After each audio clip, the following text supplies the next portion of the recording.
Hi there, this is the Paulsen simultaneous line, which was from his game in 1859, and it's similar to the Poseidon trap in the two knights defense. Worth checking that out. e4, e5, knight f3, knight c6, bishop c4, and knight f6 is the two knights defense. The most aggressive move perhaps here by white is knight g5, targeting f7. Black will defend with d5, hitting the bishop, blocking its diagonal to f7, and after e takes on d5, knight a4 is the main line, the Chigorin variation. Bishop b5 will win a pawn usually here for white, but black will get counterplay. Check is met by c6, d takes on c6, b takes on c6, hitting the bishop. It doesn't have to run because queen f3 pins the pawn on c6 to the rook. Black can play rook b8 here and a number of other moves. Queen b6 is Paulsen's line now, hitting the bishop, which drops back to a4 and allows bishop g4 gaining time, hitting the queen. Queen moves to e3, and I've mentioned in a previous video, undoubtedly black's best move here in my opinion is h6, hitting the knight, because queen e5 will lose then for white.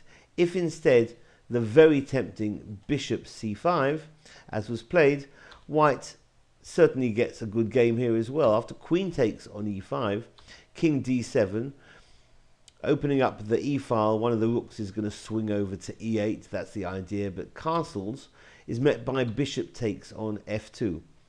White loses with rook takes on f2, so the king's going to have to go in the corner with king h1. Now rook a e8, hitting the queen. Queen f4, now hitting the bishop again on f2.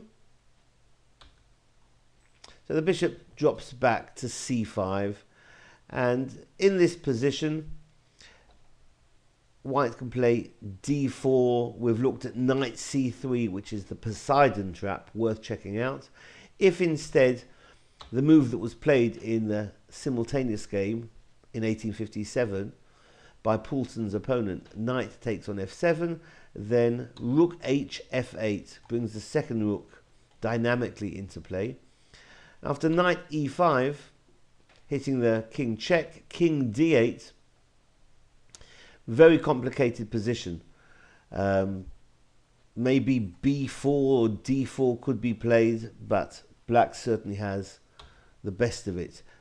The move knight takes g4 though is in fact losing. Knight takes g4 loses straight away, because after knight takes g4 hitting the queen gets nothing from queen g5 check, because the bishop drops back to e7, and the game continued. Rook takes on f8. Black doesn't recapture the rook, rather bishop takes on g5, because rook takes on e8, king takes on e8, leaves black certainly winning, with a smothered attack threatened on the next move with knight f2 check. So this has been the Paulsen simultaneous line in the two knights. Thanks for watching. Bye bye.